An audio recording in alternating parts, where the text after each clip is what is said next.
that is give a little bit of a history.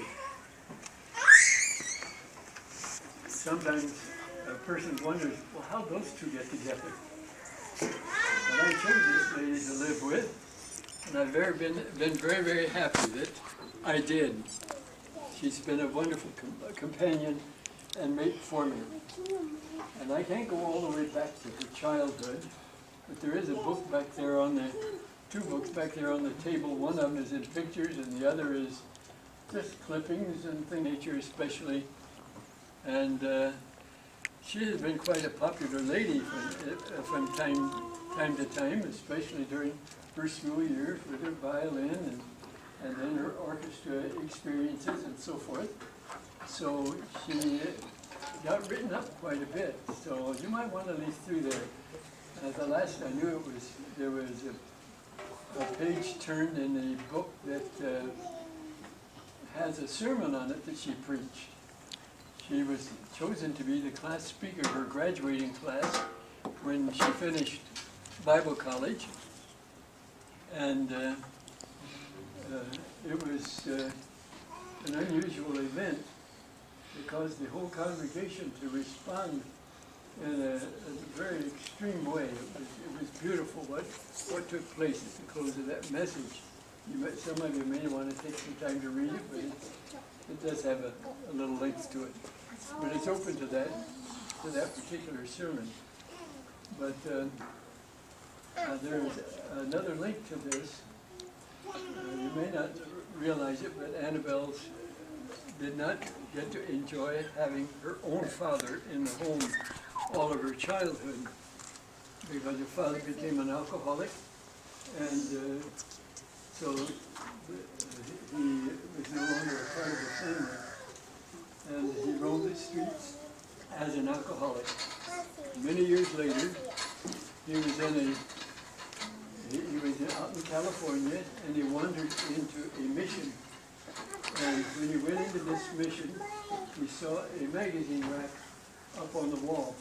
He went up and took one of those magazines from there, and when he sat down to read it, he looked at it, and there was a picture of his daughter on the front page, which was this message that she preached at her Bible college, which was an unusual event, and it caused him to pray.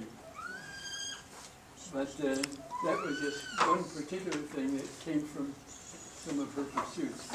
But first of all, she graduated from high school in Appleton, at Appleton High School. Her first 3 years were in Morgan School, which was a small school building, but Appleton decided to build a new high school. And so her senior year was in that high school, and she graduated in the first class from that new Appleton High School. She studied violin and viola during her high school years. And so if you look in that book, you'll find clippings of the various groups and activities that she was in, both because of forensics as well as music. And she fared very, very well in all of those activities. Then she also became part of the Appleton Symphony Orchestra and played there. And while she was with the Appleton Symphony Orchestra, she also was a soloist at Lawrence College in one of their concerts. So she was chosen out from among them. So one thing that she has always tried to do is to be the best in what she could do. And of course, when this showed up at Bible College, she happened to join the same prayer group that I was in. We both thought someday we would go to China to be missionaries. And I had been chosen during my second year there to be the chairman of the China prayer group. And she was in that group, and so I began to realize there was a special person here in this group. And we never did get to China. We did get to Africa, but we never did get to China. But that's a part of what brought us together, was that familiarity that we did build just in sharing the same same prayer requests and talking to God about them. And then in our senior year, I began to notice this girl more and more. Of course, she was playing special music in the chapels, and even would wake people up with her violin, because they did assign, what did they call that? Anyway, someone needed to sing or play or something at wake-up time in the morning in the dormitories, so she would be chosen. But one time she took her violin and she just ran down the strings with it. Show us, Mom. Crowd up. But that's one of the things. Really not. I thought there was a fire. They all got up thinking it was a fire station. They thought it was Fire a engine. fire siren. But she can be a jokester as well as being very sensible and common and very concerned about the spiritual welfare of people. Then I finally got up the nerve to go to her and ask her if she would attend.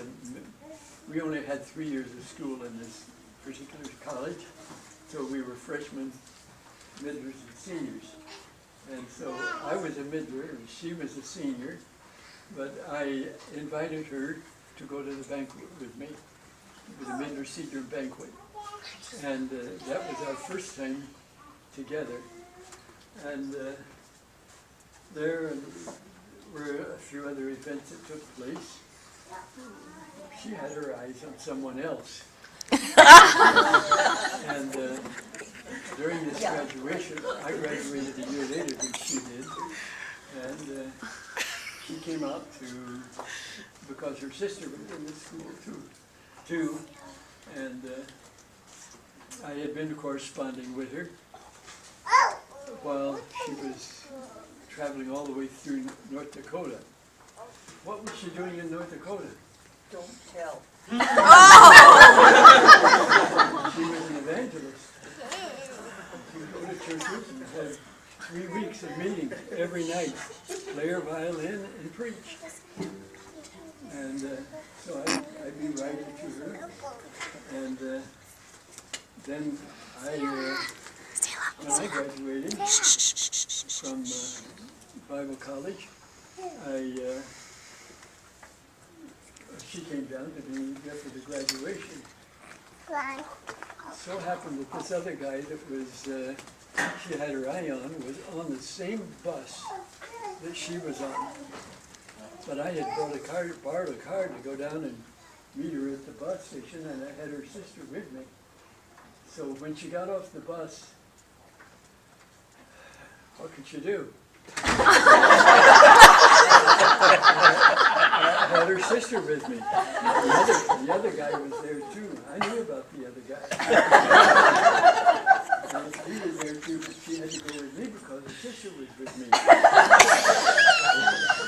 Anyway, I had made arrangements with one of the teachers who had an apartment in the girls' dormitory to see if I could use their apartment that evening. This was the day before graduation.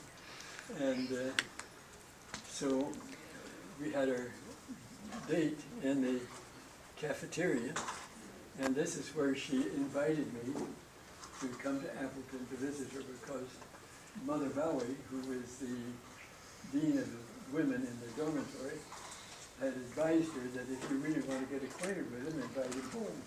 So she invited me home. And so it was while I was visiting in her home that I told her, I said, God has a plan for us together. And are you willing to fulfill that plan?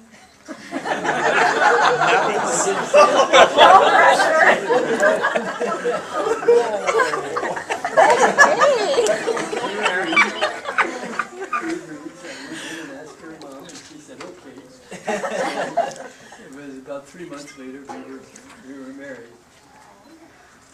Then when it was time to go to to go to move in together, I had become pastor of a church in Wisconsin. It was a storefront church, and it had an apartment upstairs. It had a living room and a bedroom and a kitchen. But the back half of that building was nothing but an attic.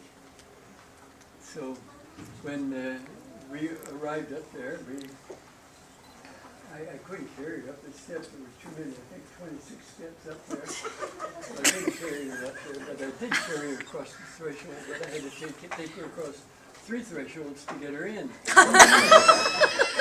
And so we started our lives together up there. We did have a beautiful wedding in Appleton on August 31st of 1945. Anyway, since that time, I have taken her all over Wisconsin, Illinois, and West Africa. And she has shared with me every place I've been. It wasn't just a violin that she played, but she was a teacher. And she was a good advisor and counselor, and shared with the women. And she would be a real blessing to me in so many, many ways. I had her in Ladysmith, Wisconsin for 2 years when I was asked to be the district treasurer for all of Wisconsin and northern Michigan for our churches. And I pastored the church. Actually, the church in our church in Waupaca that was the beginning of that church. And she worked with me on that. And there's all kinds of things that can take place.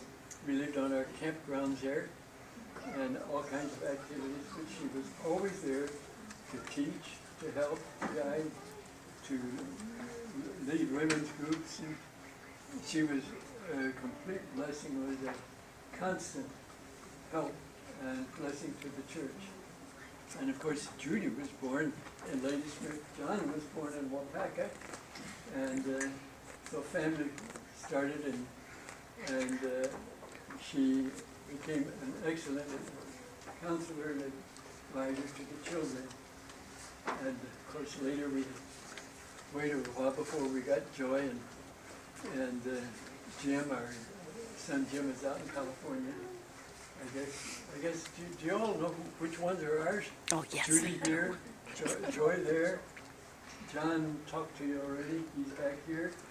But Jim is out in California. He has 3 sons out there. His wife is a lawyer. But these have been fine children. When we were in Africa, she became a school teacher. But she would teach the children in the daytime. And